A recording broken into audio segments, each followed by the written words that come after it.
right, greetings. Welcome in. It's Bettor/Stand, show number 98, coming to you from the Pine Room Watchdog Studio in beautiful downtown Wheeling. It's not really beautiful. It's miserable out there. It's hot, and the traffic patterns are a damn disaster. So anyway, thanks for joining us today. We got a big show. Thanks to everybody that tuned in on our Watchdog part of the show last week, our middle hour broadcast on the Watchdog, leading into our Football Fridays pregame show, which will this week take you into Wheeling Park at Parkersburg South. Coach on the call down there with Luke Doyle. I'll be doing the pregame in the studio with Jeff Doyle, and Chris will be on the controls as the guys will be out of town this weekend for Soup's wedding. So we'll see how that goes. It should be a good time for them, and hopefully it's a good time for us, and hopefully it's a good time for you. So Football Friday show loaded, jam-packed all day. Bear and Bob's kick it off at noon to 2 with the Good Old Boys show. And then it'll be us from 2 to 5, our Gumby's Jill's Gentlemen's Club Football Friday show, which will be probably from the studio this week, as half the crew's gone, and Coach will have to leave to head to Parkersburg South. So lots going on this week for the Pine Room guys, but that's all right. We're going to keep you informed and keep you up to date on everything. So be sure and check us out on the Watchdog throughout the week, Monday, Tuesday, and Fridays. And Fridays is just a loaded day, as we said. And we'll have Bettor's Last Stand from our 5 to 6 spot, taking you into the pregame show for Parkersburg South and Wheeling Park. All right, recapping last week, show number 97, but this is show number 98. So recapping our picks on 97, we were up about 5.5 units, a little over 5.5 units, plus 560 on the week. So turning some profit. We were wonderful in the AFL, outstanding. We're getting hot at the right time. 9-2 in AFL plays last week. Fortunately, that was on the middle part of the program. So hopefully some of the people listening on the Watchdog Network were able to check those out and maybe experience Australian rules football for the very first time. We were also pretty good in CFL finally for a change. 4-1 on the CFL. Premier League, 4-2. And then here's where we get down to the misery. And, you know, I actually altered my bet a little bit from what I actually gave out on the show. I gave that Georgia Tech and Florida State game over. I ended up betting just Georgia Tech's team total over in the game because the more I thought about DJ Uliungalale, I did not like it. And Florida State, just not a very good team.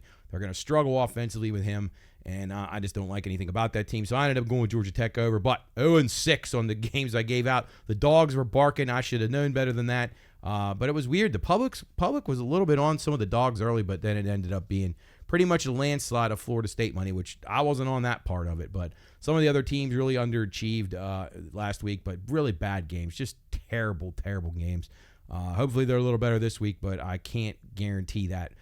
We'll talk plenty about that in the middle part of the program. Golf, we were 3 for 7 for our guys making the top 20. So that was at least the minimum of the bets that we gave out. Finau, Zalatoris, and Cantlay all made the top 20 there. So they were all in the top 15, actually. Ferrari double top 6, got that one home. That was a good value there, so we cashed that play. Graham Rahal, top 10 in IndyCar. That was a good one for us. AFL futures, again, we were 6-2 on the season with those. Cashed a couple of them last week. NASCAR, 2 top 10s, Keselowski and Gibbs. And, man, what a disappointment. We had guys knocking on the door all night. Justin Haley had a bomb of a price, had a great car, gets collected late. Keselowski gets a penalty, then gets collected late. Gibbs made his way up there, but it just took him a while. But it was a disappointing race, as usual, at Daytona. If you escape the wrecks, you can win. If you don't, you don't. Harrison Burton gets it done at a huge price. We'll talk about that with Sam and many more things about racing and the Pirates. They blew a huge lead today. I think they were up at 10-5 at one point on the Cubs, and the last time I checked, it was 14-10 Cubs. Bednar comes apart in the 9th inning, and that's a team that's just given up, and we'll talk about that with Sam, but there's no even use wasting our time on the Pirates anymore. They're absolutely horrible. Sam had Keselowski, and he had Lando Norris to win in the F1 race in the Netherlands. So he got that one done at 175 plus 175. All right, baseball, as we just said, Pirates are pretty much finished right now. Well, not pretty much. They are finished. They've been finished for weeks, quite honestly. They've really been finished since they made those trades at the trade deadline when they really didn't bolster their team a whole lot. Everybody wanted to just talk themselves into the Pirates being good and being a contender, but they really never were. So they're just coming back to the level that they should have been at all season, and they blew another lead for Skeens, and things continue to spiral out of control, and I think it's now you just have to fire Shelty. 14-10 is the final. The Cubs win it. Just inexcusable defeat. They've moved O'Neal Cruz to center field now, which makes no sense. He had an error today already. This is a club that is literally trying to lose. So I really don't know what their game plan is. I really don't understand it. But recapping baseball, just telling you where we are with some of the bets that we gave out a few weeks ago. We gave out the Red Sox to make the playoffs. That one is literally hanging on by like threads. I mean, it is getting very late, very, very late. They're 4 out now. They actually were even worse the other day. Now they're down to 4 out. Mariners 5.5 out. They're on life support also.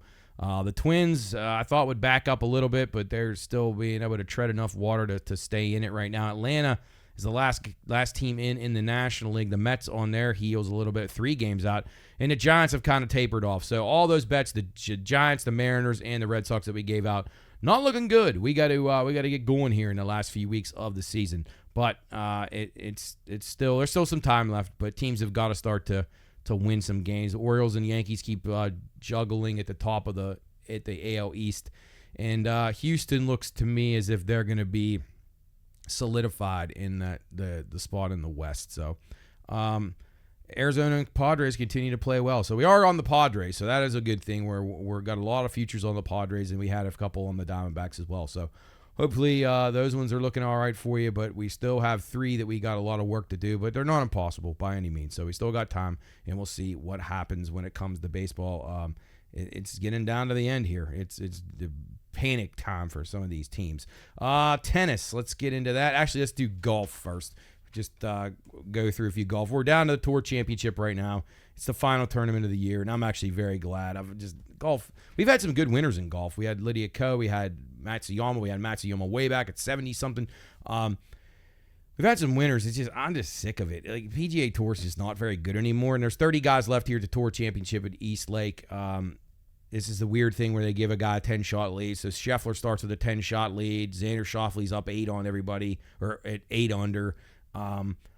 So it's really a stupid scoring method, but I honestly think Hideki Matsuyama is live to win this too. He's had a pretty good year. He's 10-1. He's 3 shots back. He starts the tournament 3 shots behind Scheffler. I'd take a shot with him. If he's hanging around 4 or 5 shots on the weekend or on Friday morning, I would get on him immediately. He's a guy that can go very, very low and can put some pressure. Now, Scheffler will probably win this, but can't bet him at plus 110. It's just ridiculous. But I'll be glad when this is over. The golf, it's just not been very exciting. Keegan Bradley wins last week, 75-1. We had a few guys dancing around there, but not an overly good week. Patrick Cantlay let us down again. Thought he hit 25-1. He starts 6 shots back. Morikawa starts 6 shots back. Thought maybe they could get into contention if they could cut it to 2 or 3 by Saturday. They might have a shot. And then Victor Hovland at 60-1. He starts way back too, but he's a guy that could go put together back-to-back low rounds, whereas Matsuyama usually has one really great round and then kind of plateaus. But anyway, Matsuyama is my pick. I'll go with him, and then Hovland, Cantlay, and Morikawa at the Tour Championship, the final PGA golf event of the season. All right, U.S. Open Tennis. I posted these the other day. It kicked off on Monday. So far, all of our future bets are still alive. Recapping them in the women's, Aryna Sabalenka. She is now the favorite, actually. We bet her before she went favorite. Swiatek started as the favorite, but Sabalenka has looked awesome. She's incredible on hard courts. Her power is just extreme. Her shoulder injury seems healed, and she is the girl to beat in this tournament. Don't let anybody kid you. It's not Coco Gauff. It's not Iga. It's Aryna Sabalenka. She is the girl to beat right now. You can find her still around 3-1, a little bit south of that. But she is incredibly good. She's great on hard courts. Her serve is exceptional. She's got her mind together. She's won 2 majors. This girl is really, really good, and I think she wins this tournament for sure. Quarter 1, Mira Andreeva. Take another shot with her. This is the young, really talented girl, teenager. She barely looks even old enough to be out there, but man, she is going to be exceptional at some point, and she's getting better and better. She had a quick exit out in Wimbledon, so it's given her a lot of time to get ready for this one. Had a good run last year, played well in Australia. I love her game, and I think she's alive to win quarter 1. So we bet her to win quarter 1. She's 22-1 to win it all. Don't think she's quite ready to get there, but it wouldn't surprise me if she makes it to the semifinals of this tournament. Karolina Muchova, she's another one, had a great year last year, was hurt a lot this year, but has gotten healthy and is starting to find her rhythm again. Her to win quarter 2 was another bet that we had. These are all posted at BLS_PRP. So Karolina Muchova, 36-1 to win the tournament, but that wasn't the recommendation. The recommendation is to play her to win quarter 2. So both of those I think are still alive. If you come into the weekend and you see them, you're probably not getting the prices you originally got, but you're going to still get a nice plus price on either one of them right now. Jess Pagula played pretty well so far. The Americans have played all right, minus Sloane Stevens, who I was really high on at even money. She destroyed her girl in the first set and then absolutely collapsed in the last 2 to fall 7-5, 7-5. It was an awful loss.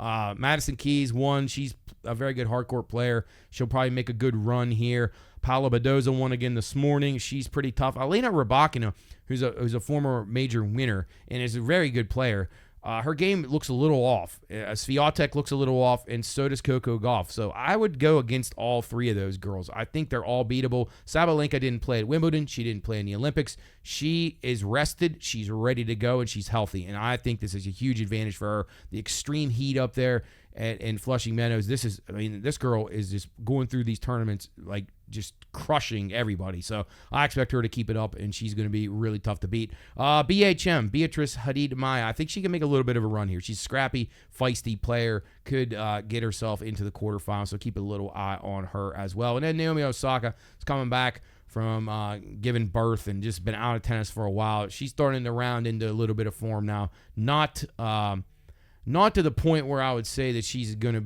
have a shot of being able to beat Sabalenka or somebody like that, but she's getting close to being able to be back to the form that she was originally in. Novak Djokovic, I think he and obviously Carlos Alcaraz are the guys to beat on the men's side. Jannik Sinner, you can throw him in there. Djokovic will probably make a good run in here. I have him to go to the semis. That was one of the future bets. But my guy to win this thing, I'm going a little bit off the beaten path here. Guy wasn't allowed to play in the Olympics and is a great hardcourt player and has won this tournament before and was obviously a year when Djokovic wasn't allowed to play. But Daniil Medvedev, the Russian, this guy is a really good player on hard courts, and his serve is outstanding. And I like him to be able to win quarter 1. That's a 3-1 price, and then to win it all, 14-1, and also think to make the finals or the semifinals wherever you can find decent prices. This guy's a really good player. He's a major winner. He's arguably the 3rd or 4th best guy, and on a hard court, he's probably number 2. So move him up a little bit for that. These other guys are getting a little worn down. Sasha Zverev playing really good. Nice to see him bouncing back this season, but these guys are wearing down. They played a lot of tennis. Medvedev got a little break there with the Olympics because he wasn't allowed to play. So I think that plays into the same advantage that Sabalenka has. So Medvedev's my pick to win it all, but obviously I back that up with Joker as well. Sinner, not back to strength yet. And then the American contingent, I just don't think they're going to have enough to be able to knock off either Medvedev or Djokovic or even Alcaraz, who's going to be good. We'll see if Shelton, Hubert Hurkacz, Grigor Dimitrov, both guys with massive serves, they could both make the semifinals or the quarters for sure, or quarters or semis. I think they're both live, but not going to be able to beat the likes of Daniil Medvedev or Novak Djokovic or Carlos Alcaraz and probably even Jannik Sinner or Sasha Zverev. So they're just a cut below that. So that's where we ended up on our tennis plays. I'll post more of them, anything I like match to match, on our Twitter page, BLS_PRP. We're going to take a break here. The Bettor's Last Stand 98th edition coming to you from the Pine Room Watchdog Studio. We're going to take a break, as I said, and we're going to come back and we're going to talk all football. It's going to be all forms of football. Round footballs, semi-round footballs, and then the old pigskins, the North American football. It's Bettor's Last Stand, show 98 from the Pine Room Studios. We'll be back in a moment.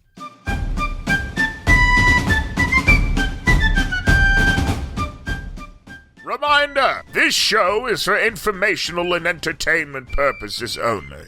All wagering activities should only be conducted by those 21 years of age or older and within the confines of federal, state, and local law. If you or someone you know has a gambling problem, contact 1-800-GAMBLER. That's 1-800-426-2537. All right, men, load the cannons and hold the line. You're listening to Bettor's Last Stand.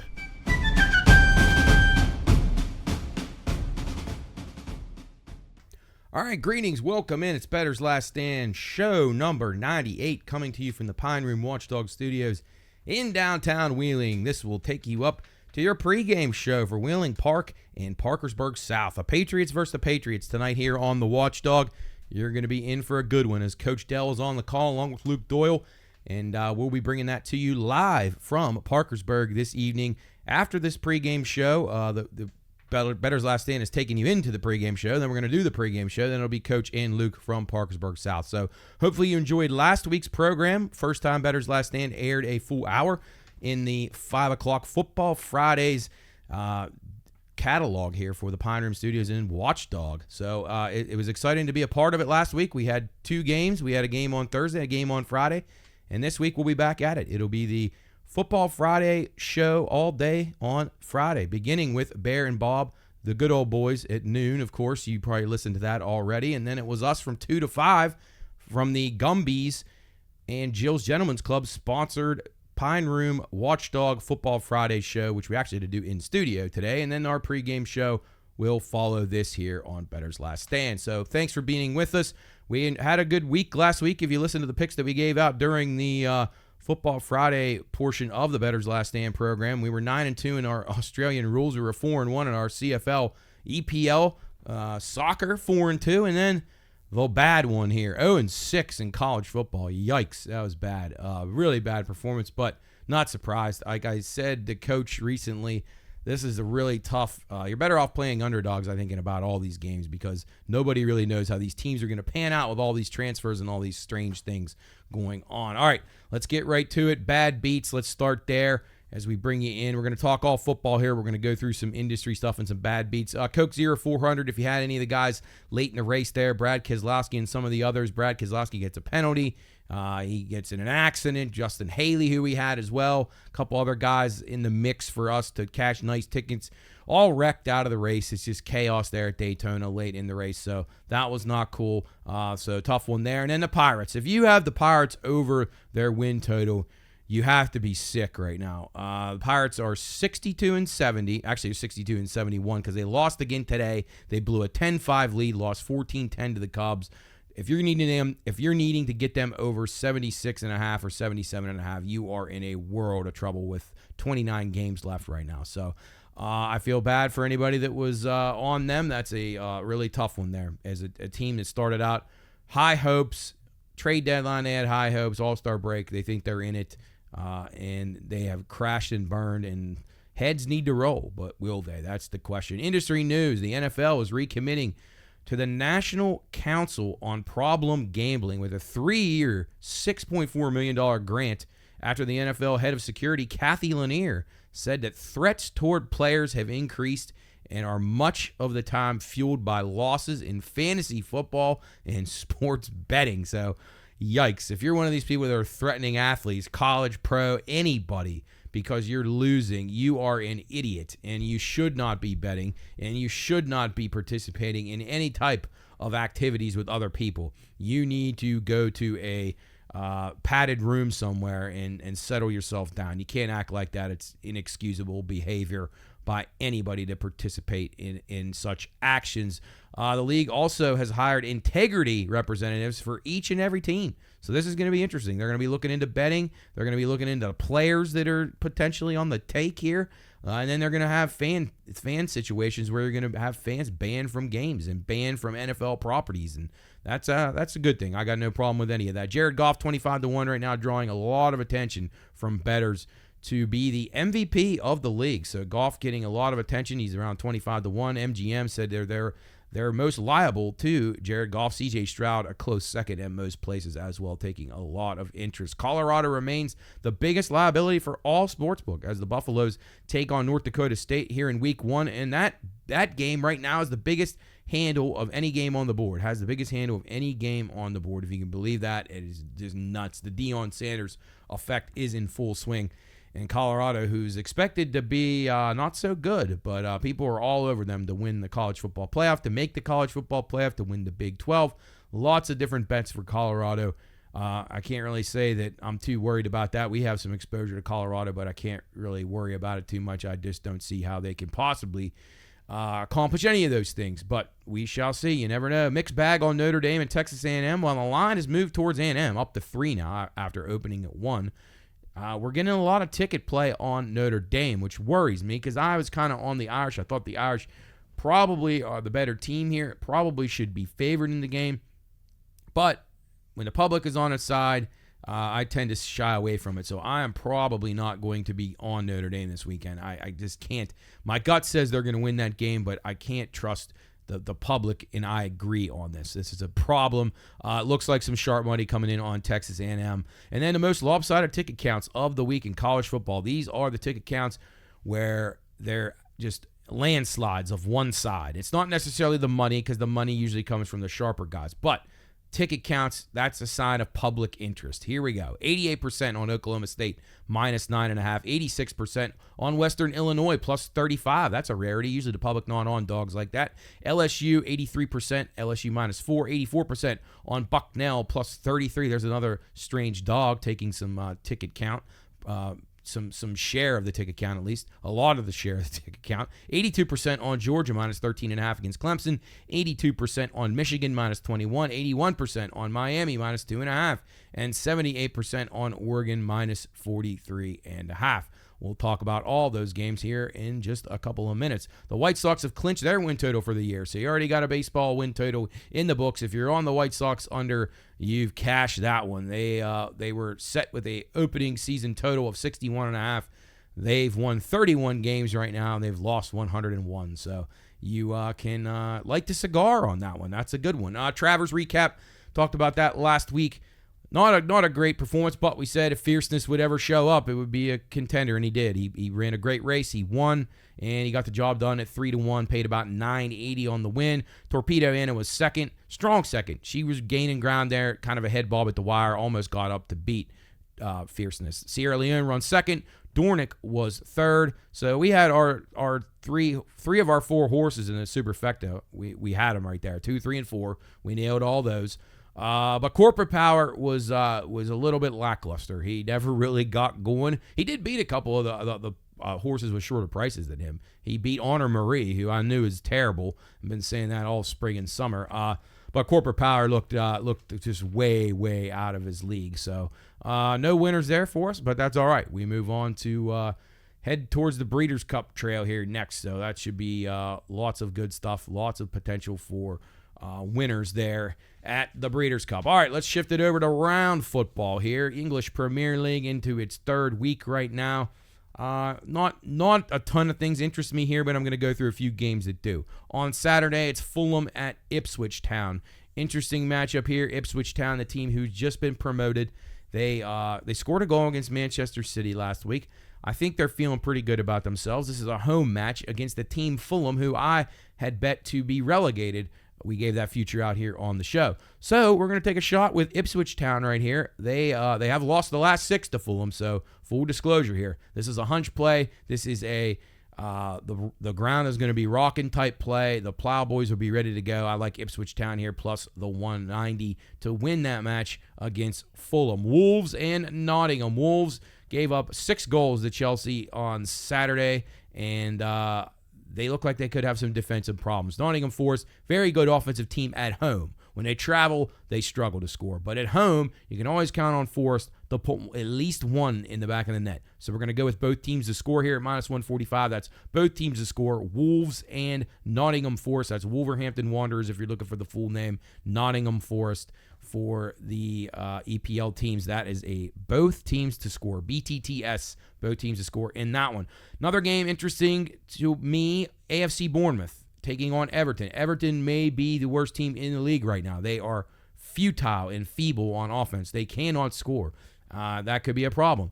But I think AFC Bournemouth also has some defensive deficiencies. I think Everton gets on the board here, and I think this game goes over 2.5. Bournemouth, probably a pretty good side at plus 150 here. Everton, like I say, really struggling. A parlay of Bournemouth money line and over pays about plus 215. The home team has won the last 5 here, so that's an interesting one. So if you're worried about that aspect of it, don't play Bournemouth, just play the over. Southampton and Brentford. Really like Brentford here, minus 140 money line bet on them. I think that's really good value. I think it should be a little bit higher than that. If you want to get a little better price, play them on the Asian handicap, minus 0.75. That means if they win by 2 goals, you get even money on that. So take that bet. I think Brentford is pretty good. They can score. And Southampton, the other team that I picked to be relegated. So we're going against Fulham and Southampton, 2 of the teams we picked to be relegated. let's see, the last 2 times that Brentford has hosted Southampton, they've outscored them 6-0. The 2-3-0 shutout. So keep that in mind. Brentford, another team, plays pretty good at home. That is also a Saturday game. So that, again, that's Brentford on the Asian handicap or money line. And then Crystal Palace and Chelsea. Chelsea put 6 in last week.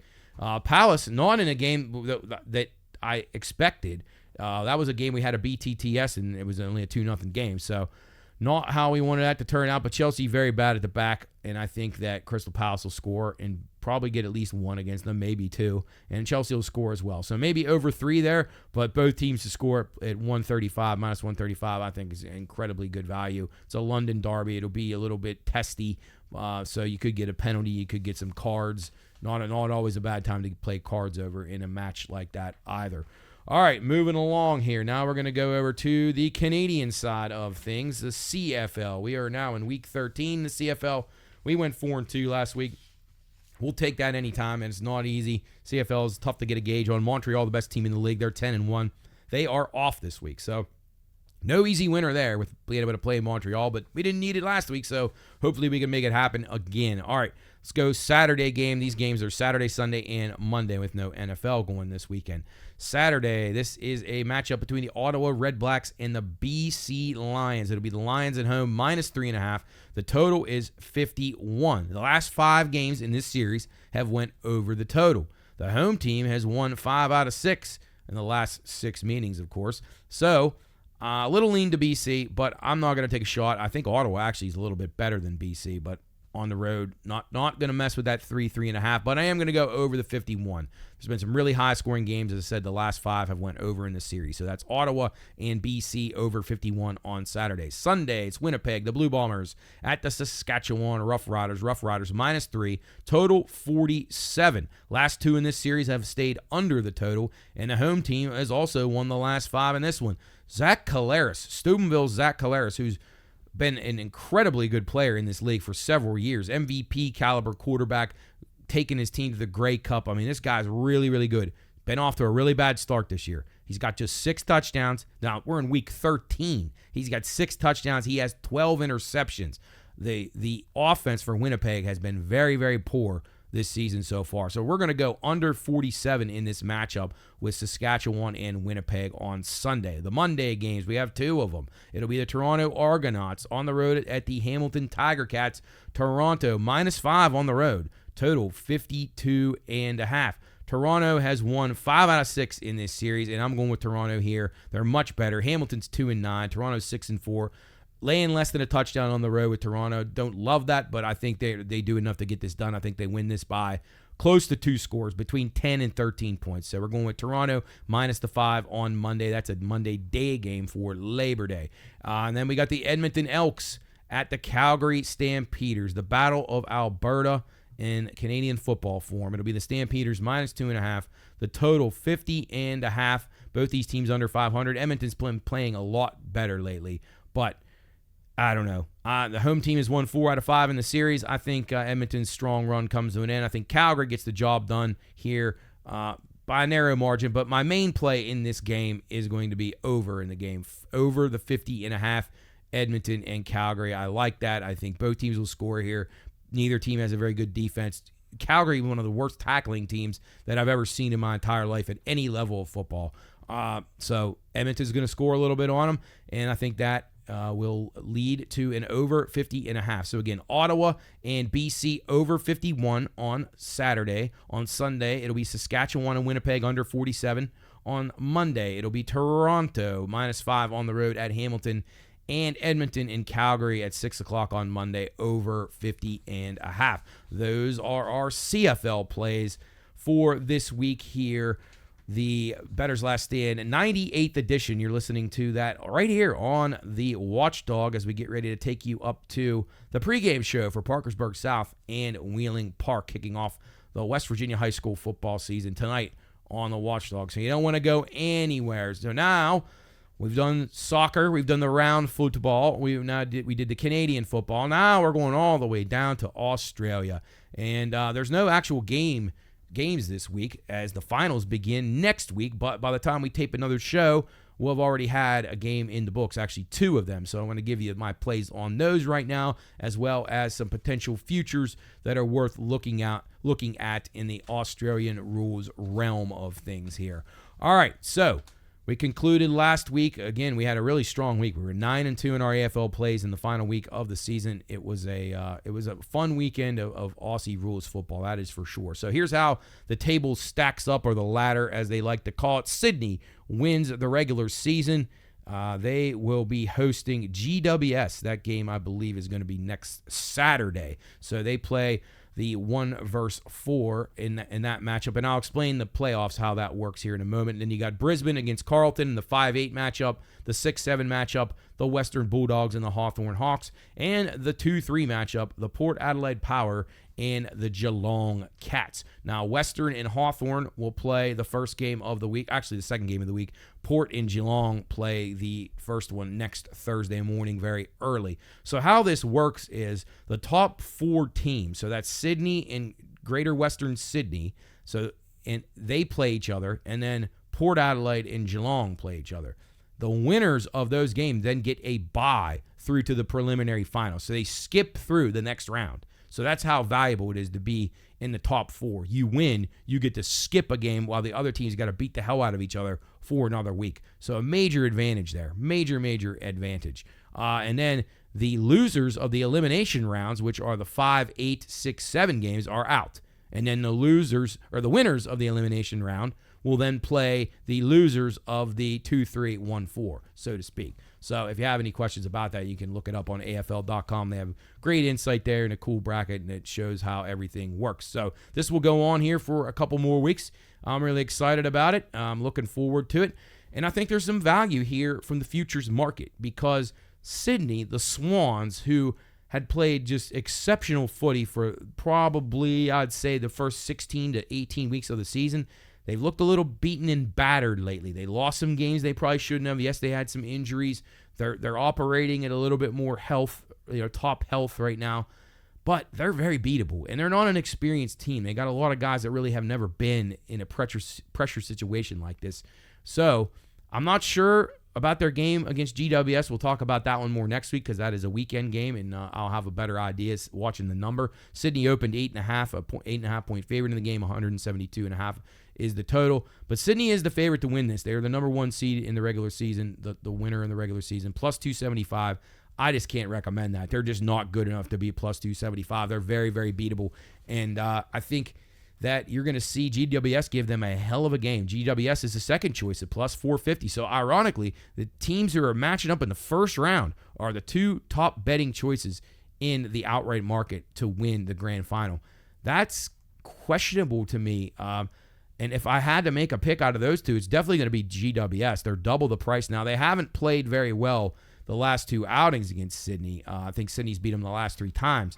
But this is a whole different setup for Sydney. Those are regular season games. This is a playoff game. GWS had some experience from last year and past years where they've performed and they're able to score. So probably over is going to be all right in that. Although I did look last year, I think they were 2-2 to the under in the first round of playoff games. It was also 2-2 for dogs and favorites. So pretty split there. Brisbane and Carlton. I think Brisbane is a live team here. I think they got a very good first-round matchup. Yes, they would have preferred to not have to play in the 5, 8, 6, 7 game, where if they have something go wrong and they somehow lose, they're done. But Brisbane is good. For a while, for a 6 weeks, 8 week stretch towards the end of the year, prior to the last 2 weeks, they were playing the best of anybody. So 7-1 on Brisbane. I could not talk anybody off of that. I think that's a very, very good spot for Brisbane. I really, really like them. I think they're a contender here. The 6-7 matchup, I think you can toss both teams. Western and Hawthorn, I don't see. At 9-1 and 10-1, both those teams probably pretty happy to just be here, especially Hawthorn. You'll get a big effort out of them, but I imagine that they would fall flat the next time if they were to win. And then Port Adelaide and Geelong, arguably the 2 best teams in this entire AFL. They're playing each other in the first round. So it's a little bit tricky. The team who wins this has an incredibly good shot to win everything. Port Adelaide 5-1. I saw some 6s out there too. And then Geelong at 8-1. Geelong, they got some veterans. They have some guys going for their last hurrah here. Port Adelaide has been the best team to me most of the season when they're healthy. I guess you can make the argument Sydney was the best team early on before the game started to matter. Then Brisbane played the best football. But Port Adelaide has always been right there when they're healthy. They've been there the whole year. Geelong's had a ton of injuries, good enough to win at any point. So I think Port Adelaide at 5-1, Geelong at 8-1, and Brisbane at 7-1. All three of those teams make a lot of sense for future bets to win this, to make the grand final, however you want to bet it. You can find good prices. Those, to me, are the three best teams in this tournament. So this week, I can't really pick a side here. Port won the game in the regular season against Geelong, 101-95. Again, this is next Thursday. 101-95. It's going to be high scoring here. Both these teams can struggle a little bit defensively at times. Port has the better defense. Geelong, can Tom Hawkins and Dangerfield and Cameron do it one last time? Can they do it? Or, will Charlie Dixon and Sam Powell-Pepper, those guys, can Geelong hang with Port Adelaide, who's playing really good right now? I don't know if they can, but I like the game over. The total 164.5, so we're going to go over 164.5. And then in the other game, it'll be Western and Hawthorn. Western minus 3.5, total 166.5. The last two in this series have just soared over the total. Hawthorn won over earlier this year, 98-91, and the last one, Western won 119-62. So 166.5 seems gettable here. I would be a tad bit worried because these teams aren't used to being in these playoff games, so maybe they play a little bit more guarded, but Hawthorn's only way of probably winning this game is to go full throttle, and I think that's probably what they're going to try to do. So over in both games, nice simple plays, over 164 in Port Geelong and over 166 in Western and Hawthorn. All right, so we got those two AFL games in the books, at least as far as giving our plays out. We'll talk about the other two coming up next week. NFL, final thoughts on that before we jump into the college card, which everybody wants to hear about.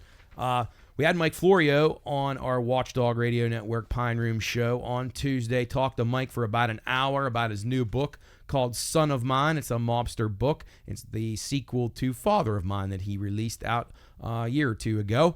And we appreciated him joining us. We talked about his book. It sounds really, really good. And then we talked a lot of things NFL. So get on over to our website, pineroomstudios.com. You can listen to the radio replays, radio recaps on there. It will have the full interview with Mike Florio for a full hour on the Watchdog Radio Network. So check that out if you missed it on Tuesday.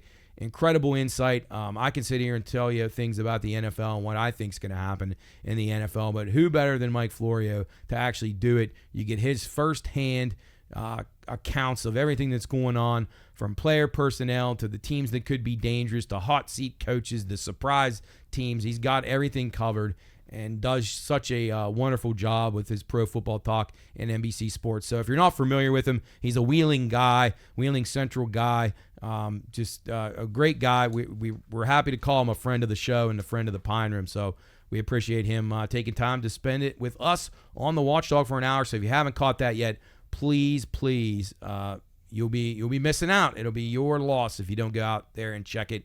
It's a great listen. A couple other reminders. This portion of the program brought to you by the Brownie House. Get over there to yesbrownies.com today.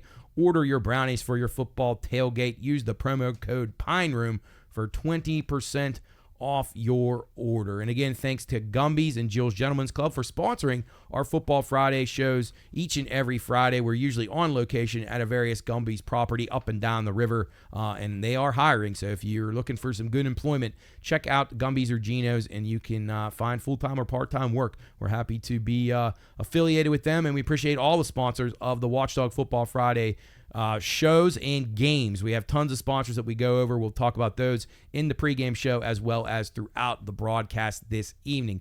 Again, this is Bettor's Last Stand, show number 98. This portion of it coming to you on the Watchdog Network here on your Football Friday, getting ready to bring you Wheeling Park and Parkersburg South, live from Parkersburg South. We're going to have the pregame show right after Bettor's Last Stand here at 6 o'clock Eastern, and that will be followed by Coach and Luke Doyle on the call from Wheeling Park at Parkersburg South. We're going to take a quick break here on Bettor's Last Stand on the Watchdog Network. We will be back momentarily with more football action here on a Football Friday.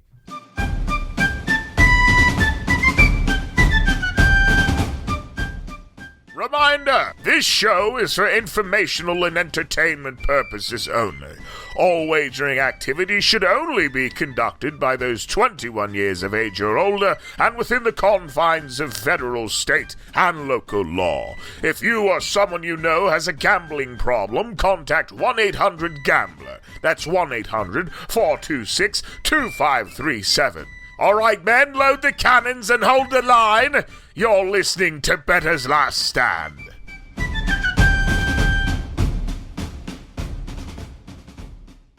All right, welcome back in. It's Bettor's Last Stand, show number 98, live here on the Watchdog. Actually, we're not live. We're taped on the Watchdog, but nonetheless, the Pine Room Studios brings you Bettor's Last Stand, show number 98 on the Watchdog Radio Network, leading you up to the pregame show between Parkersburg South and Wheeling Park. The pregame show is not between them. That's between us. But the game that follows the pregame show will be Parkersburg South and Wheeling Park. They host Wheeling Park tonight in the West Virginia Class Quad A opener, if you can believe that. There's now 4 divisions. We'll talk more about that during the pregame show, which comes up next.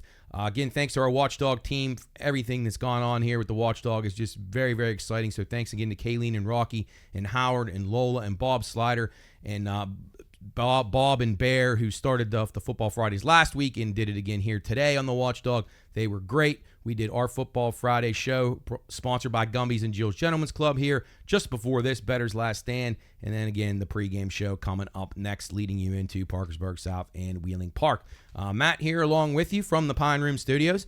I'll be joined on the pregame tonight by Jeff Doyle and Chris Pavlik, who will be behind the glass filling in for Jubb and Jarrett and Cooley and Soup. And Soup is getting married this weekend, so best of luck to Soup and Sammy and everybody that's attending the wedding. Hopefully everybody had safe travels and is having a wonderful, wonderful weekend. We will see those guys back here next week. Wheeling Central football will be live here on the Watchdog, and then we'll have Wheeling Park as well. And John Marshall, don't forget, watchdognetwork.com is where you want to be for all your Watchdog football. We were going to carry every game but one for Wheeling Park this year, every game but one for Wheeling Central this year, and I believe every game for John Marshall on watchdognetwork.com. You can stream them all.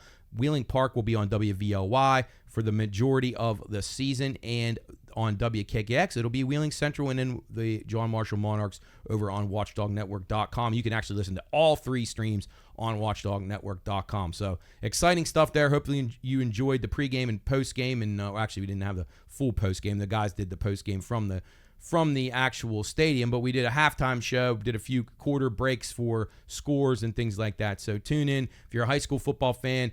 We picked the lines. We picked the games on point spreads. I make point spreads for the games up and down the river here of local interest, and we picked those, and we had some fun with it last week. This week we start our competition, the Duggar's Saucy Spread Challenge Show.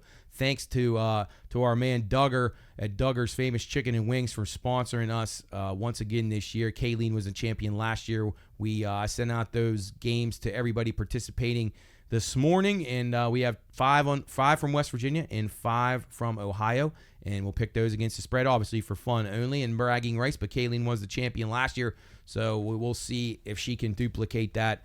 But those are the things you look forward to hear on the Watchdog on a Football Friday, talking about these high school games from all different angles, a little bit different type of pre-game and post-game and informational shows. We give you a different viewpoint there, a little point spread, a little bit more intrigue there, maybe some lunch talk, some mascot talk, some things that may fly under the radar from your regular programming. So anyway, thanks for joining us here. Bettor's Last Stand. We roll on here with more college football action as we get ready to take you, actually the first of the college football action. We didn't talk about college football yet, but briefly we did in the Colorado and then the ticket counts and things like that. But we're going to jump into the card here. Also, if you're interested in Mountain East football, that kicked off Thursday night as well. So you had West Liberty in action. You had Wheeling University in action. And we have Mountain East Futures up over at the Sportsbook at Wheeling Island Hotel, Casino, and Racetrack. So if you want to go over to the Sportsbook there and you want to play the University of Charleston to win the league, you can do that. Or you want to play them over their win total, you can do that. You want to play West Liberty over theirs or under theirs, you can. Or Wheeling University. We got all the teams available over there. So stop on over and see us. University of Charleston, a plus 225 favorite to win the Mountain East this year, followed by Frostburg at 3-1, UNC Pembroke at plus 450, Fairmont State at plus 750, Wheeling University 15-1, Glenville State 17-1, West Virginia State comes in at 27-1, West Liberty at 38-1, Concord 50-1, and West Virginia Wesleyan 175-1, which really could be about 175,000-1. Win totals: University of Charleston 9.5 is their posted win total. Frostburg win total 8.5. UNC Pembroke 7.5. Fairmont State 6.5, Wheeling University 6.5, Glenville 5.5, West Virginia State 5.5, West Liberty 4.5, Concord 3.5, and West Virginia Wesleyan 1.5. You can bet over or under any of those should you choose to stop over at Wheeling Island Hotel Casino Racetrack. Recapping a few of our future bets, just in case you still got a little bit of time here. If you haven't checked out the Twitter or the X page as they call it now, BLS_PRP is where you want to be. PineRoomStudios.com, our website. You can see lots of information on there. WatchdogNetwork.com. You got all kinds of different resources that you need to be ready to have it at the stroke of a button or right at the tips of your fingers all this football season. But we'll go through my college plays here one last time before the season starts. In the SEC, we're going with Alabama over 9.5 victories. We're going to go under 9.5 victories for LSU. We're going to go Oklahoma over 7.5 victories. And we're going to go Florida under 5 wins for the Florida Gators. In the Big Ten, Wisconsin over 6.5 wins. Nebraska over 6.5 wins. Rutgers over 6 wins. Minnesota over 5 wins. And our best bet in the Big Ten, it'll be the Indiana Hoosiers over 5 victories for the season. My best bet in the SEC was Florida under 5 too. So moving along, ACC, lean Miami over 9, but you know I'm a Miami fan, so you don't have to listen to me on that one. North Carolina under 7.5. California Golden Bears over 5.5 victories. Like that one a lot. No official play on Pitt. I lean to the under Pitt, 5.5, but no official play. Duke under 6. Wake Forest under 4.5. And then my best bet in the ACC, yes, this is weird, the Atlantic Coast Conference, will be Stanford over 3.5. Big 12 action, Kansas State. Don't have a strong play on this one. I lean a little bit to the under here. I see it's 10 some places. If you find 10, I'd definitely say under because I think they might win 9, but no official play. And then my college football future best bet of the year, the Utah Utes over 9.5. It's my best bet to make the playoff as well and to win the Big 12. I think you got 3 different great bets there, but the over 9.5 I think is an absolute slam dunk. That is my college football Pine Room Bettor's Last Stand Watchdog bet of the year for college football. So enjoy that one. Oklahoma State over 8 victories also in the Big 12. I'm leaning West Virginia under 2. I'd hate to be a hater here, but I just don't think they're going to be able to win more than 6. So I think they win exactly 6, so that would cash the bet to the under. So lean West Virginia under, lean Colorado under, but I'm not getting involved with them. Cincinnati, really like them. Over 5.5. Got a very good home schedule and are very good at home. So we'll be playing those. Other teams from various conferences, we're going with Liberty over 10.5. They got the easiest schedule in college football. They got to run the table to make the playoff if they have any shot. Memphis over 9. Got a lot of transfers. Should be pretty talented. USF, South Florida over 7 wins. East Carolina over 5.5 wins. Colorado State over 6 wins. Akron, who ironically is getting 50 points this week. But that doesn't matter. That's not going to be one of the games I expect them to win. Akron over 3.5. Kennesaw State Owls. That's a team you should keep an eye on. A lot of people aren't going to know them. They're going to think this is his D2 school. This team stinks.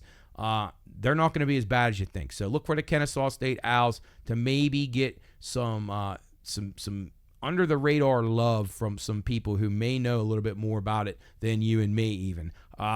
Kennesaw State, to me, will be a team that gets undervalued all season long in the point spread. So take a shot with them over the 2.5. And they're going to get to 3. And then UConn over 4.5 wins. That brings us to the NFL. I'll recap these ones as well as we head into an open week here before next week kicks off the NFL season next Thursday with the Chiefs and the Ravens, followed by the Eagles and Packers in Brazil. So we talked to Mike Florio about that. NBC Sports will be carrying those games as well as the Sunday night game. So those guys very, very busy Again, check out Mike at thepineroomstudios.com. You can see or listen to the radio replay on the website. All right, here's my future bets for the NFL. In the AFC East, the Bills over 9.5 and to win the division. The Jets under 9.5. Miami under 9.5 and New England over 4.5. I know that one is probably very unpopular. Most people across the national media and even professional sports bettors are pounding the New England Patriots under. I don't see it that way. I think there's a lot of bad teams in the NFL, and I think they'll eventually be able to win a few games, and I wouldn't be surprised if they win week 1.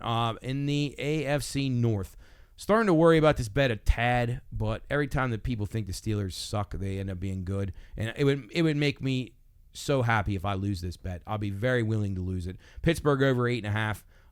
But they are my pick to win the division. I think they win it. I think you have the Browns finishing second, but a small lean to the Browns under there. Things could go south with them. No play on the Ravens, and then I like Cincinnati under 10.5. You know that. I think they finish in last place. I think they win 6-7 games tops in the AFC North. Houston, no play on them. In the AFC South, I like Jacksonville to win this division. I like Jacksonville to make the playoffs. I like Jacksonville to make the conference championship game. I think they have a big bounce back year. I think they're too good to be as bad as they've been. I have no faith in the Colts. Houston's very, very good. Will Stroud have a little bit of a sophomore setback? Possibly.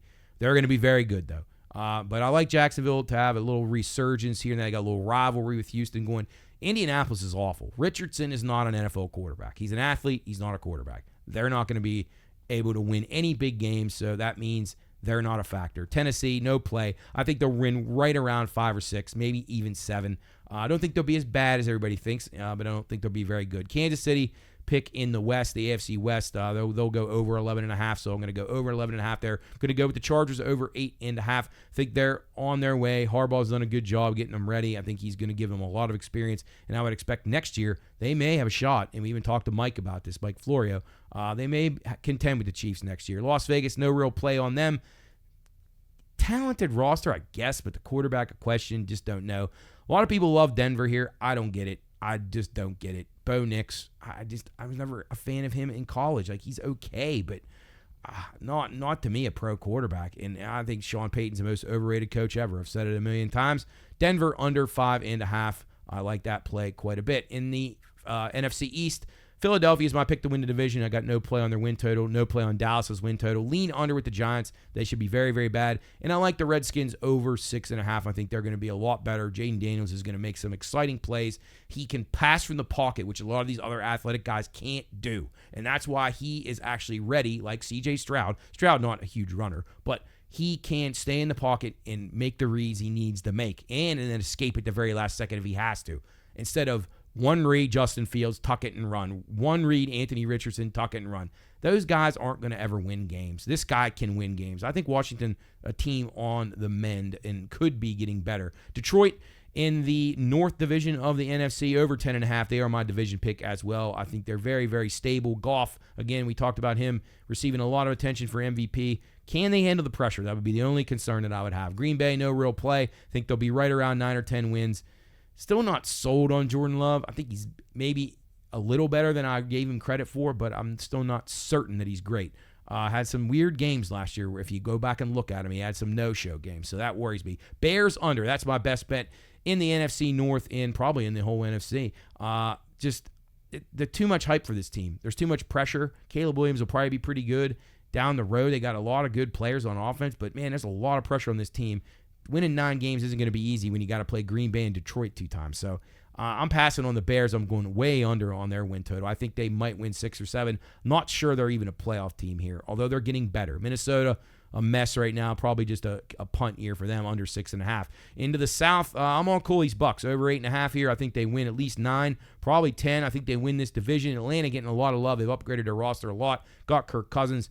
A lot of pressure here, but Atlanta's a loser franchise. And can they actually win games? I don't know. They may have the best talent on paper in 8 out of 10, their first 10 games, but they might only win 5 of them. So I just don't have a lot of faith in Atlanta. I like what they did in the offseason, but is it enough? Is it enough to actually win on Sunday? I'm saying no. So we're going with the Bucks to win the division. We're going to Bucks over 8.5. And I like that play quite a bit. But I like this one better. New Orleans under 7.5. I think they'll be the worst team in the league this year. I think New Orleans wins 4 games probably. And I don't think this is going to be a year where you're going to have a team that only has one win. I think you'll have maybe even 4, have 3 or 4 victories, and New Orleans will probably be one of those. Carolina, a team that a lot of people were saying would be one of those. I disagree. I think this team's improved. I think Bryce Young's improved. I think they have a little bit different mentality coming into the second year of a new regime. I like what I'm seeing out of them right now in their lead up to the season. I think the people are going to overlook this team. And if you go back and check it out, their defense wasn't that terrible. They kept them in games last year. And Young was just so bad, and they just looked so confused on offense. They had nothing going. They bring in a couple guys that are motivated. Deontay Johnson, I believe they have Adam Thielen. So they have some guys that could lead by example enough to make this team a little bit better. I would not be totally stunned if they somehow won this division. I really, really wouldn't. Say Baker Mayfield goes down and Tampa can only get to 7 or 8 wins. It wouldn't shock me if Carolina won 8 games and had a shot of winning this division. I know that sounds silly, but I really do like them over the 4.5. I think they'll win 5 games minimum, and I really think they'll win more like 6 at the very, very least. So I'm high on Carolina. I know I'm one of the few on them, but hey, somebody's got to go worse the first this year, and it damn sure ain't going to be Cincinnati. So we're going to say Carolina. Into the West we go. San Francisco, 11.5 is their win total. I have no criticisms of San Fran. I have no excitement too much about San Francisco. They got some weird things going on in their camp right now. It's just kind of like the window's closing for them. Brock Purdy's on his final year of his rookie deal.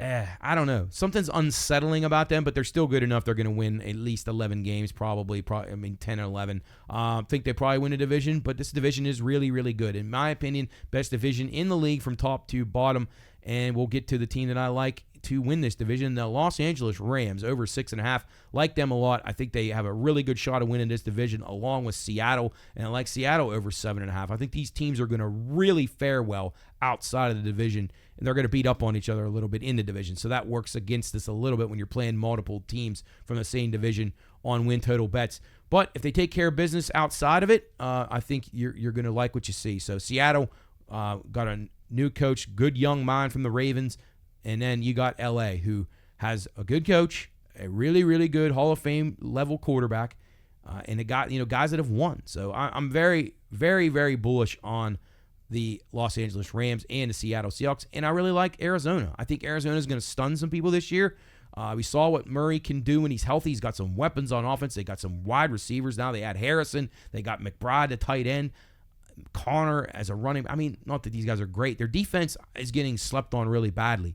Can they be a little better than people think? All it will take for them to be average, and this team will win some games. So I like Arizona over their 5.5 win total. I think they can definitely get to 6 wins here, and I think that's a really, really good division. So teams that I think will make the playoffs, the Rams at even money, the Jags at plus 130, the Seahawks at plus 180, the Steelers at plus 185. Outside shot with the Chargers at plus 110 to miss the playoffs, the Bears even money to miss the playoffs, the Bengals plus 205. You can't beat that. I just don't see it with the Bengals. I just don't think their team's very good. And Jamar Chase hasn't even practiced all of training camp. And I know him and Burrow got chemistry, and that's really the only thing that keeps the Bengals as being a dangerous team ever is Jamar Chase. If he's not out there, they're nothing, and they won't be anything. They haven't made enough of an attempt to make their line better and their defense better. I just don't love anything about Cincinnati. It's not like I hate the city. I never hated that team. I just don't think that the roster is what it is and the coach is not what it is, and I don't understand why people keep talking about it. It's just the same thing as why they keep saying Justin Fields should start in Pittsburgh. What has he ever done that would prove that he deserves to start as a quarterback in the NFL? He's done nothing but fumble and throw interceptions. Yeah, he's ran for some yards, but it's translated into very few victories, and that's what I have a running back for. If he wants to do that, change positions. Division winners, again, I think the Rams at plus 330, the Jags at plus 275, the Bucks at plus $3, but I wouldn't be surprised if the Panthers got there. Buffalo plus 170. The Steelers were as high as 9-1 when I wrote this up. That's been a while ago. They're probably even higher now. That is absurd to me in a division like that they would be 9-1 with just 4 teams. The Lions at plus 150, and then the Chiefs, I wouldn't play this one, minus 230. I don't like to give out bets like that are huge minus prices, but Chiefs are the team to beat in the West. All right, we got a couple minutes left. Let's fly through these college games. Let's get ready right now on Friday night. Interesting game here. Oklahoma Sooners laying 42.5 now against the Temple Owls. I'm going to go with the first quarter in this one. I'm going to take the Sooners, minus 10.5 in the first quarter against the Temple Owls. That is tonight. Western Michigan, Wisconsin, also tonight. Some sharp money coming in on the over in this game. It's a 56.5 point total. We're going to go over the 56.5 in Wisconsin and Western Michigan. TCU and Stanford, also a Friday night game. Stanford, if you remember, is a team that I really liked here in college football this year. They're my ACC best bet over their win total. We're going to go with the Cardinal plus the 10 at home against the TCU Horned Frogs. Saturday's games, Clemson at Georgia. This is actually playing in a neutral at the Falcons field. It'll be Georgia minus 13, total 48.5. Couldn't find a team total yet on Clemson, but I'm interested in the under there. I also think Georgia pulls away late here, and I will tell you that I think the quarterback play in this game is going to be vastly in favor of Georgia. Carson Beck got really good last year down the stretch. Like him a lot. Look for some of his props maybe for some overs, some touchdown passes and things like that. But I think Clemson not good enough to hang with Georgia late, and Georgia pulls away. Connecticut at Maryland, another game I'm interested in. Maryland minus 20.5. I saw some 21s. If you can get to 21, definitely take it. But I like UConn even plus 2 touchdowns. So take the Huskies plus the points. Penn State, West Virginia. Everybody I know is on the Mountaineers here. I'm hearing it from the national side of things. Franklin can't win. Franklin can't do this. Well, to me, this isn't a big game. This isn't Ohio State. This isn't Michigan. This isn't a Rose Bowl. This is West Virginia, for God's sakes. I mean, yeah, they beat some teams every once in a while down in Morgantown, but please. I'm not recommending Penn State here, but it won't surprise me if Penn State wins this game comfortably. I do like the under in this game. That's where I'm going to go. I think Penn State stymies West Virginia, and I think the Mountaineers struggle to get over 20 points, and I think Penn State wins the game.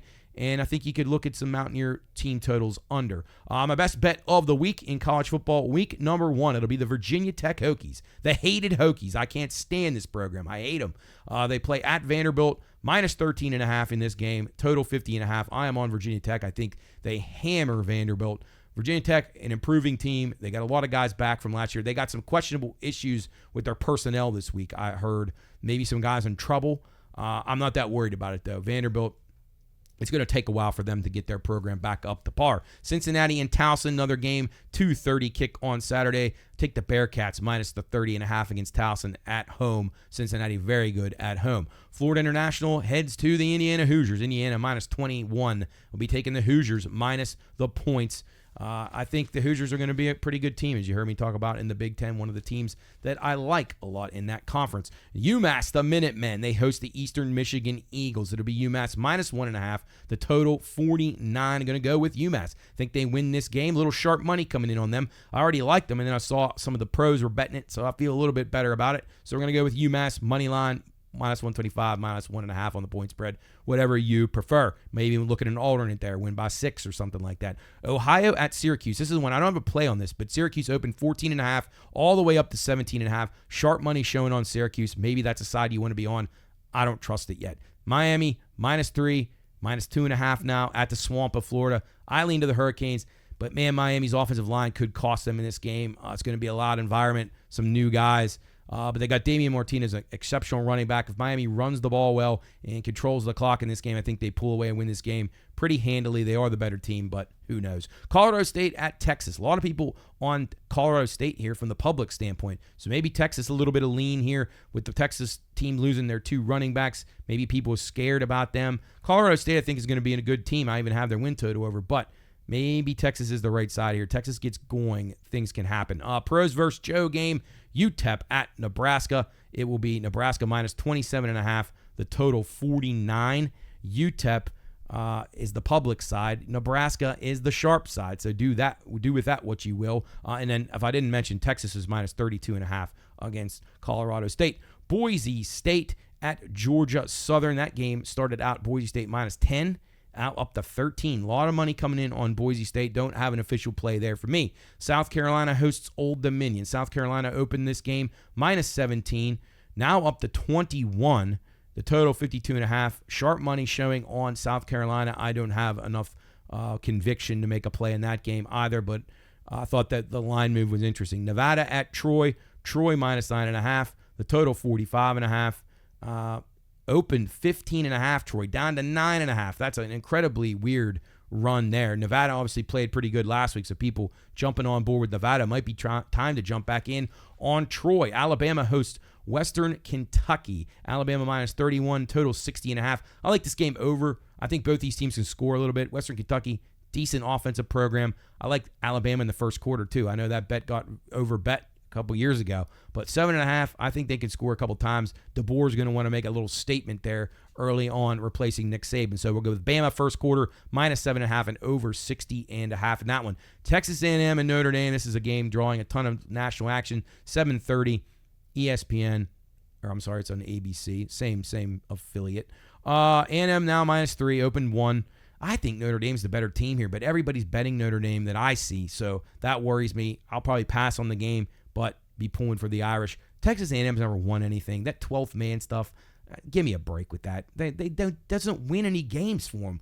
I mean, who do they beat at home all the time that the 12th man is so valuable? I don't understand it. I don't understand that program. They have all this this persona about them that they're good and that they're special and they're elite. They're not. They're terrible. They've never been good in my lifetime. They've never been good in anybody listening to this radio show's lifetime. So pass on Texas A&M. Go Irish. UCLA at Hawaii. It'll be UCLA minus 14 now. That opened 17, down to 14 now. Interesting because Hawaii didn't look very good. So don't know what to expect from UCLA. They're kind of a wild card. Kentucky will host Southern Miss. Kentucky opened 24, now up to 28. I like this game under. That's where I'm going to go. Kentucky defense plays well at home. Southern Miss, very bad team, and they really struggle to move the ball. We'll go under 50.5 in Kentucky and Southern Miss. James Madison at the Charlotte 49ers. It'll be JMU, minus 7 on the road. Total 51 in this game. I like the over. I think this could be an old-fashioned shootout with the team that has the ball last, maybe winning it. So we'll go over 51. Georgia State at Georgia Tech. Georgia Tech off the great win against against Florida State in Dublin, that is. I was thinking Irish, so there you go. But they beat Florida State handily. They were the better team. They ran the ball down their throats. Sharp money on Georgia Tech here early, 21.5. I think that could be good. I think Georgia Tech's going to be a tough team if they're not jet lagged. So that would scare me a little bit. New Mexico and Arizona. New Mexico also played a pretty good game, blew it late. They're catching 30 from Arizona on the road. Public all over New Mexico after that performance. I would be leaning Arizona there. If that number keeps going down, I would jump all over the Wildcats. And then finishing it up on Sunday and Monday, LSU and USC. Doing battle on Sunday evening at 7:30. It'll be LSU minus the 4, 63.5 the total there. I like USC in the game. Public on LSU. Lot to replace for LSU. Jayden Daniels, boy, that's quite a player to have to replace. Neither team plays defense, so you might just want to bet the over here and just hope for lots of scoring. Neither coach really has a great defense at this point. But Brian Kelly's probably at least trying to improve his. I'm not sure Lincoln Riley even cares. And then Boston College, Florida State. Don't know about this one. Maybe the under. Little jet lag, little hangover for Florida State. Bad performance. DJ Uiagalelei under pressure already. Maybe under. They're catching, BC's catching 17, total 50.5. I lean to the under in that one. I think that's probably the most sensible play of those. All right, well, that's going to do it for us. Hope you enjoyed Bettor's Last Stand, show number 98. This is the second segment for those of you listening to the full podcast. Wherever you listen to your podcast or on the Pine Room Studios YouTube page, you can continue with us as we'll have Sam the Man here talking racing and Pirate baseball after the break. But that'll do it for us here on the Watchdog Network. Enjoy the pregame show leading you up to Wheeling Park in Parkersburg South here on a Football Friday on the Watchdog, presented by Gumby's and Jill's Gentlemen's Club. We will see you next week on the Bettor's Last Stand Watchdog edition. Until then, best of luck during college football week 1 in all your wagers.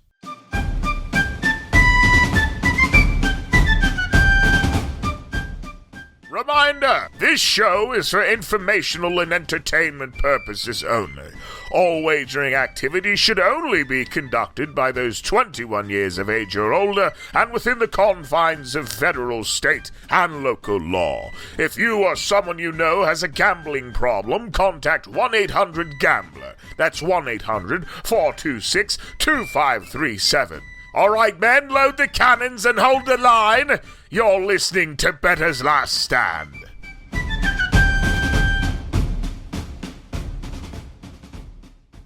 All right, welcome back in Bettor's Last Stand, show number 98. If you flipped over from the Watchdog broadcast to listen to the podcast version of this. We're now joined by Sam the Man from Upper St. Clair, a diehard Pirate fan, and he's nearly at his death right now. We'll start with that. We're going to talk racing, the more pleasant things, but we got to start with the Pirates again. I thought we were going to talk about last night's miserable game and then the night before that's miserable game, but today may take the cake, blowing a huge lead. Bednar, among others, involved in this, and then the team just absolutely quit in the ninth inning, lose the game 14-10 after leading. What was their big? They were up 10-5 at one point. I know that. Matt, they were up 10-3 in the sixth inning. It was 10-3. Okay, 10-3. Inexcusable. Right when Jared texted me, I said, "It ain't over, buddy." Yeah, Shelty's got to go. Matter of fact, I'd fire him tonight, and even if it's not his fault all the way, I don't like the guy at all, but like I can't blame him for all this. This team is completely quit. They gotta shake it up here because they're gonna finish with a worse record than last year, and it's not even gonna be close. In Skeens, again, we blow a terrible performance. So just a sick display. What are your thoughts? Where do I even start? We'll start with the series of what I just watched. Matt, we just pitched Keller, Jones, Skeens. This trio, the aces that are going to carry this organization to the promised land. They got their fucking ass kicked these last 3 games. They made the team look way better than they are. The Cubs are not what these last 3 games, show. But I mean, I don't even know where my frustration lies. I've been saying Shelton needs to go. Now, this whole fucking shortstop thing is just another thing to add to this list of like IKF is not a everyday shortstop. Yeah, he is a utility player. Yes, he is. The proof of that this was a bad choice, Matt. Did you see the game last night? Yes. Did you see the bang play in the first inning that IKF threw? That would have been he would have been out by 3 steps if O'Neill Cruz fielded. I know. You can't take a guy that talented with an arm like that out of shortstop when he's never played any other position before, and then replace him with a guy who, like you said, is a utility player. It is beyond belief. I think they tried to lose on purpose. I'm convinced of it. No, you're right. And they got Billy Cook from your Orioles at the deadline, and Billy Cook is dominating AAA. I mean, he's hitting in the 300s. Right. He's had like 4 grand slams, and they are not calling this guy up. And now, Matt, there's pretty much nowhere for him to play because now you've moved a shortstop to center field that does not play the outfield. Brian Reynolds will be on the corner, and then maybe throw him in right. I don't know. What about Brian De La Cruz? We have him for a couple more years. Yeah, so now he's it's actually shown some signs of improvement. De La Cruz. Right. He's been a little better to the point where I feel like he's going to be the least of the problems. Like, just have him in right field next year, opening day. There could be worse situations, but I just can't get over this with Cruz. I just can't believe Major League Baseball teams do this kind of stuff. Like, this is not a common thing. In the city of Pittsburgh, the fans are so stupid. They think like moving positions like this is something that's easy. Like, it's just not going to be easy for a guy that struggles to concentrate anyway. And now, the guy's actually hitting a little bit right now. And now you got him worried about having to move positions. He's an elite talent. You need him at shortstop. You don't have a better shortstop in the system. IKF's not the answer. But maybe at some point, Sam, do you look in the mirror that this team never does and say, boy, Ke'Bryan Hayes, his development has been stymied. Henry Davis's development has been stymied. And now O'Neill Cruz's development has been stymied. Boy, I wonder what the common factor is in all this. Well, it is. It's the Pittsburgh fucking Pirates. Like, do they ever take accountability for anything? No, I'm honestly not mad at the players. They show up. They show up and they try. They do try. It's Charrington. It's the owner. It's Shelton. It's everybody that sits in air conditioning and makes decisions for the team on the field. They have no clue and have had no clue since the day that Derek Shelton accepted this job of what we're going to do. They have no plan. It's so evident. Matt, we were 56-54. And they were all excited on the radio. Oh, they got these, De La Cruz, Calefa, we made trades. And like I told you last night, I may have been Jared, I don't know. Derek Shelton was on the radio talking about this guy they just DFA'd that he can tell everybody who pitched in the big leagues. Yeah. Drew Maggi 2.0. Great. Hang just what the everybody banner. wants to hear. Yeah, ridiculous. Now, how about this? We didn't even touch on this. I mean, this could go on. We could talk about this for an hour, but we got to end it after this because it just frustrates us both. Rowdy Tellez, now you're your ace reliever. What is this? It's a joke. That's what I mean. It gets to the point where we're back to just minor leagues where you think it's so funny and cute that fucking big 44 is on the mound. Well, he's only out there. Yeah. Right, and we're getting our ass kicked. We don't want to see Rowdy Tellez pitching. It isn't funny. It's not fun anymore. Oh, and then one more thing. How about the 8 stolen bases? I mean, God. I mean, the Cubs definitely studied that. There's no doubt about it. But the Pirates did nothing to put up a fight. Like they were. You said it. The Cubs are not even very good, but the Cubs smelled blood in this series. They knew every single time that they were out there hitting that they had a chance. If they put pressure on the Pirates would eventually collapse. And that's how the Cubs got a huge sweep in games that they needed to. And now they're actually a playoff contender. Now they're not very good. No, but you're right. I think they saw like, oh my God, these guys aren't doing anything. And they just piled it on over and over and over. And David Bednar, get the hell out of town. Get out of town, man. It's enough with him. I mean, my God. I mean, what are they doing? It's over. It's over, John. It's over. For him. I got an Astros hat on. It's over. Yeah, go. Yeah. And hey, by the way, I like the new setup. Minus the pirate hats. You know that's sad. They should have tears running down out of them. That's how bad they should be fucking on fire, is what they should be. But it looks good. You can't see this here. These cards. This is a Joey Bart card. That's a Vince Velasquez card. That's a Vogelback card, and a Colin Selby rookie card. I think Vogelback should be reacquired for next year. I agree. We'll fucking put him on the mound. Yeah. Him and Rowdy can switch off. It's a total shame. It's a total shame. Enough of that misery. God, that's just disgusting that's how bad it's fallen. All right, on to some more pleasant things. You nailed the winner in the F1 race as Lando Norris comes home victorious, leads 51 laps at the Dutch Grand Prix. Max Verstappen can't three-peat at his home event. I'm sure he was a little ticked off there. He led 17 laps. Thought Lando might be in trouble, but Lando had the better car, no question about it. And another strong performance for McLaren. While I got to say, the Ferraris were a team that interested me last week. The double top 6 cashes for me with the Ferraris. I thought they ran pretty well. Surprisingly, Piastri solid again. Mercedes, not their best this week. What were your thoughts from the Dutch Grand Prix? Yeah, I was a little disappointed to see, the Lewis momentum fall off, but I'm very excited that McLaren just went in there and said, hey, we're still here. The break did nothing. It didn't change us at all, and they're ready to go. I really think that Max may not win the title. I mean, they're tracking him down right now. Now, if he keeps getting P2s and things like that, then maybe they can. But, like, if he has a couple, like, DNFs or something goes wrong for him, then you're right. Because I think he'll probably – because I think he might still be able to win one more race.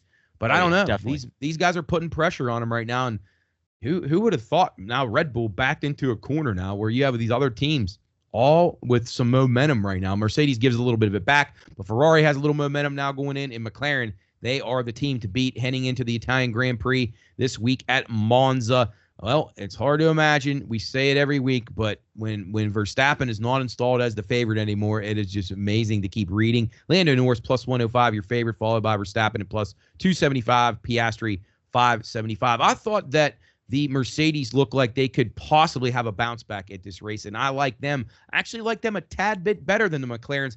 This hasn't been one of the best tracks for the McLarens in recent years now that everything's different now because they've really mastered something here. But I like Mercedes and Ferrari to both be strong this week, and we'll see what Max can do to try to hold them off. What do you think? Yeah, I actually agree because the numbers said that McLaren struggles. I don't know if this is one of those things that even though they've been dominant, is it in their head that they know they struggle here? Right. It's like the guy that pitches, even if you're hitting hot, it's like, man, I can't hit this guy. Like, yes, I don't know. But Ferrari, I'm leaning towards a good finish, but I have in quotate or, with stars here that they scare me. I mean, Ferrari. Yeah, well, they always do. I mean, they always do, but they're actually do. Now that you say that, and like they ran pretty well last week, outperformed what they thought they would do. So now you know what's going to happen. Sainz will DNF or Charles Leclerc's steering wheel will fall off or something. Right. Yeah, no, you're right. Anything you're right. can happen with them. So it's like I want them to finish well, but one of those two is going to not finish this race. I think that's probably a pretty safe assumption. I think the other one could be on the podium, but one may DNF. All right. Both Mercedes around 12, 13 to 1. Who interests you more, Lando or Lewis? Or I'm sorry, George or Lewis? I want to go Lewis, but something's telling me that George is. I don't know. George needs a good run because he's the next guy carrying this team in the future. So he needs to get back to being the number one Mercedes driver. Yeah, I have a small lean to George this week. I think he's ran well at this track before, like you said. Maybe a little confidence goes into his mind leading in. Not that Lewis has been bad, so I have a slight lean to George in this, and I think he may be a podium finish for me this week alongside Verstappen, and then probably one of the McLarens if they can get it together. I'm a little bit worried about them, and then possibly a Ferrari. Where did you end up ultimately with your race winner? Race winner? I'm going with another McLaren, Matt. Oh, I'm doing it. I'm doing it because selfishly, I just want to see them get over the hump. I want them to be honestly the number one team that everyone go after McLaren. Okay, yeah, I like it. I don't know, Matt. I don't know. I think do you have a preference? Something. Do you think it's Lando's or does Piastri get in the mix? No, I think it's Lando. I think Lando is separating himself into a top tier driver in this second half of the season. All right. Well, I like the pick. I'm going to give a slight lean to George Russell in this matchup, along with Max Verstappen. And then I'm a little concerned about the McLarens, but it wouldn't surprise me if they were able to win again. So anybody under the radar that you like? Alex Albon? Give me Albon. He's got a new teammate, fresh start. Yes. He should have had a new teammate a while ago. No, I don't know about Alonso. I have Alonso with question marks because I just don't know, man. What happened to him? Yeah, he's just. What happened to that whole team? He's really not had a very good year. No. Yeah, you're right. The team that had momentum quite a bit last year has really suffered this year. Sergio Perez in the top 6 finally again. How about that? I know. Small victories for Red Bull, I guess, you'll in the manufacturer's chase. I don't know. He's just basically dead wood out there driving around. So should be another good one, though. Italian Grand Prix, 9 a.m. on Sunday. Looking forward to that one. Let's stay in open wheels. I didn't realize until you messaged me that they're actually doing a doubleheader at the Milwaukee Mile. Now, they haven't raced at the Milwaukee Mile in almost 10 years, which I always liked this track. It's been on the Xfinity circuit for quite a while, and then I remember the open wheel guys being there, too. I like it. I think it's a cool track, and I'm looking forward to it, and it's been a long, long time. But let's recap last week's race at Portland. Will Power gets it done. He leads 101 laps. He was dominating in this race. Our guy, Scott Dixon, as we said last week, we both picked him. What could go wrong, and it went wrong real fast. A vicious crash. That's not something that I'd want to have to do very often, but bad luck for him. Will Power gets it done. Palou in second, Newgarden in third. Scott McLaughlin, not his best effort. Graham Rahal holds on to a top 10 for me. But overall, I thought this was a relatively uneventful race. It was pretty clear Will Power was the guy to beat. Yeah, it was definitely uneventful. We should have known. We even said it. We said, what could go wrong? I said, nothing. Nothing's going to go wrong. First lap. Done. Poor Scott. Yeah. Yep. Yeah, it doesn't even complete one lap. Nope, not one. Couldn't get one fucking trip around the circuit, Matt. I mean, Stingray Robb would even complete a few. Come on, he got 18th place again. So I know he's all right. Moving on to the Milwaukee Mile again. There's not a lot of things we can go off of a recent form, but I will say this: Scott Dixon is a past winner here, and this guy has been racing for a long time. He led 27 laps, and some of the names that he beat that day. Oh, Graham Rahal was in the race as well, so maybe worth a look there from at least track experience. But Dario Franchitti, Danica Patrick, Marco Andretti. Let's see who else. Dan Weldon, R.I.P. Oh man, peace. Elio Castroneves, Ryan Hunter-Ray, Ed Carpenter, Paul Tracy, the legendary Paul Tracy, Tony Kanaan. I mean, listen to those. There's some Hall of Famers there. That was the guys that were racing the last time we were at the Milwaukee Mile. We'll be there for 2 days, and I'm actually a little bit excited about watching this there. So. I don't know, Sam. I don't really have a whole lot of insight other than if I would say with just track history, Scott Dixon and Graham Rahal are guys you want to keep an eye on. What are you thinking? Matt, I have 2 names written on my card, and it's Scott Dixon and Graham Rahal. I just, I don't know what to go off of. So they're both doomed, and they're both going to DNF. They're both going to DNF. There's nothing to go off of other than Scott Dixon had a bad race. His Ganassi teammate dominated, and he doesn't like that. He's the Iceman. Yes. I think it's Scott Dixon's name written all over it. I do think actually Scott McLaughlin will be a contender here. This is a track that I think would suit his driving skills pretty good. So of the guys who have not seen this track in regular action, I would say he would be a guy worth taking a peek at. And he can't ever really go wrong with Newgarden because he probably has turbo boosters in his car that nobody else has. So why discount him? You're right. So we'll see what happens at qualifying. But ultimately, I couldn't get off of Dixon, and let's hope he's able to rebound after that terrible crash and can get himself into the victory circle. I cannot believe we're going to do this 2 weeks in a row. Poor Scott, man. We're gonna be hearing from his attorney here soon. I bet you the hair on his neck just stood up. He probably said, "Oh shit." Yeah, he had to tighten up the neck collar after last week. All right, well, let's talk about more crashes. Let's go. Oh my God. 400 recap here. There were several times in this race where I thought I was done with my picks, and then there was times where I thought, oh my, I actually have a chance again. I was so frustrated about this. I stayed up and watched this, and I had to work the next day, and I couldn't get to sleep afterwards because my adrenaline was going, and I was pissed off. But I was kind of happy that Harrison Burton won. But it was just a typical Daytona ending here. Guys making weird decisions, some strange wrecks. I mean, you got guys going upside down. You got guys who would have went upside down violently had they still had the grass in the infield. I mean, there was a lot of things in play here. You get the overtime. You get Kyle Busch knocking on the door trying to get in the playoffs. So many different storylines. Brad Keselowski gets a penalty, a shitty call in my opinion, and then has a chance late to come back and win and gets wrecked. And Ty Gibbs escapes disaster and hangs in the top 5. I don't know, Sam, what interested you most about this race? There's so many things to discuss. Yeah, there was a lot of shit that happened. I would say I'd start with Harrison Burton, honestly. I mean, I should have actually thought way better about this because once those wrecks happen, man, those guys, those sleepers all the way at the bottom, Matt, they are the ones to fucking play, dude. Oh yeah. The Justin Haley was the guy that I had, and he was right. He had a good car. I know. It almost is it makes too much sense.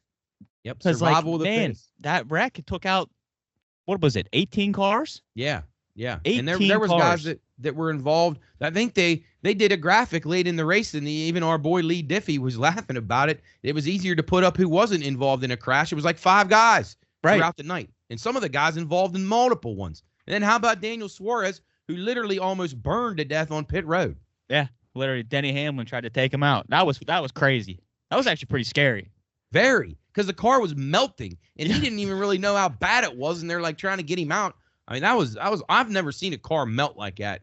No. That quickly. That was scary stuff. I don't know where we go from here. It was a chaotic race. Obviously, you had a lot of different leaders, lots of action. We're in our last week leading up to the playoffs. You have guys fighting it out right now. Truex probably in, Chastain, Gibbs, Buescher, Bubba. And then there's guys like Briscoe and Busch who would have to win to get in. I don't know. What are your thoughts this week as we head to Darlington? And this is a tricky track at the Cookout Southern 500. I think it's going to be fucking nuts. I think it's going to be total chaos. I think it's like Chastain is somebody that, I always think of the Wall. I just think of the Wall and what he did to get into the playoffs at one time. And they have not had a good season at all. And they could really, really use getting him in there because like having your second best driver in the playoffs and not your number one with the big sponsors is kind of like, I don't know, man. You got SPG coming in next year, 3 cars in the Cup. You need to get into the playoffs. No doubt, and he'll do anything he can to get in there. Wreck people, whatever he's got to do. So there's been precedent set so far, although Austin Dillon still has to win to get himself in. I found it hard to pick a winner here. I thought there was guys worthy contenders. Denny Hamlin, 4 wins here. Keselowski won here the last race. He's got 2 wins. Truex got a pair. Tyler Reddick's been really hot here. Eric Jones has 2 wins here. You got a lot of contenders here. I ultimately ended up on going a little bit off the beaten path because his momentum has been really good lately, and he keeps saying he's going to win, and why not this time? I'm going with Ty Gibbs this week. Oh, I respect that. I respect that a lot. He is on my list. He is actually next to my circled winner, and that would be Chase Elliott. Oh, I like that one. All right. I was Elliott, or I was going to wait either Matt for a crash and then pick my winner. Just see what happens. After last week, I was so just thrown off of being like, man, I got to wait to pick these winners at these speedways. I know. It's really frustrating. I considered William Byron. I didn't love his price. Briscoe, 65-1. He's been okay at this track. Joey Logano I thought was interesting at 16, but I really do think a guy who is going to need to win this to solidify his point spot or to get in. So I think Chris Buescher's in play as well, 16, 17 to 1, and then Keselowski, but I just don't love his number. Kyle Busch, 17. I don't know any of these guys interest you at all. Yeah, I got my sleepers. I have Busch, Berry, Jones, and my guy in the 38, Mr. Gilliland. Okay, well, he was running good again last week until he had bad luck, but and I think Josh Berry was too. I mean, Josh Berry, his wreck was fucking crazy. Yeah. I think you're right though. I think in play is going to be valuable in this race. You could see some good in play opportunities if you're paying attention and you're starting to see who's got a good car, because you're going to see guys try to hang back a little bit and then make their big hard push late in stage 3, I think, because the last thing you want if you need these points or to win is to go out early. You want to give yourself a shot. You want to be around in the final stage. So the way you do that is stay away from Bubba Wallace, and you might be okay. Yeah, it's just crazy. It's crazy how close, the 16, 17, 18 guys are, like, number-wise. Right. Like Briscoe. Do you think Briscoe, I know I said it last week, I guess it's all up there. Anyone can fucking win this. Yeah, no, I can't. I mean, I couldn't talk anybody off him at 65 to 1. He could absolutely win. Will it be Denny Hamlin again? Keselowski, guys that have dominated at this track. I don't know. Truex's last go at Darlington. Maybe he gets into the victory lane one more time. I don't know. I think it's going to be a great race, but and I can totally see Chase Elliott winning. And then I'm thinking Ty Gibbs has a lot of momentum going right now, so that's why I took a shot with him. But there's so many potential winners here. No, there are. You're right. My list, it's one of my longest lists of people to pick through in a winner, and I just was like, all right, Reddick, no, your number's bad. Gibbs, you pick Gibbs. I like Elliott, man. Nope, I think it's good. You can't ignore the price on Chase Elliott. You're getting almost 20 to 1. That's absurd. He's due to have a good run here, and I think you're going to see these guys starting to dig in a little bit more now as playoffs start to a little bit more focus. See guys like Byron and Elliott who've drifted a little bit. Alex Bowman ran well for me last week. I thought at one point he was in contention and having a shot. Can these guys stay out of trouble? That's the question. And here's the big question, Sam. Can you answer this one for me? Will we see overtime? Yes. I think that's probably the best bet of the whole thing. Honestly, Matt, you're right. If there is one bet to place, it is that we will see overtime because there's so much on the line. Honestly, I don't even know how many cars are going to be around towards the end because that's so much that has to happen. Yeah. There may be 15 cars on the final, the final caution because it's going to be the final 2. They always do that. Yeah, it'll look like the Pirates do right now. There's a mess of sheet metal and scrap everywhere, smoke and rubber, and a lot of disappointed people. Ugh. How your Orioles doing? They're doing all right, aren't they? Yeah, they're treading water. Their pitching's an issue. They've got the bullpen sorted out, at least the back end part. They at least identified Dominguez can be a closer, Cano in the 8th inning, and then the CNL Perez and a couple of the other guys to match up. So they got that part established. At least Kimbrel's not coming out anymore. Right. Can't have that happen anymore. The Pirates should get him next year. That'd be good. So that would be good. Well, Sam, thanks for joining us as always. Best of luck this weekend in the racing, and my condolences on the Pirates. Yeah, we're no more Go Bucks. I guess go Steelers. Go Steelers. Go. Russ is QB. Steelers. Russ is QB1. That's exciting. Go Steelers. Fuck Shelton. All right, buddy. We'll see you next week. Thanks for checking in.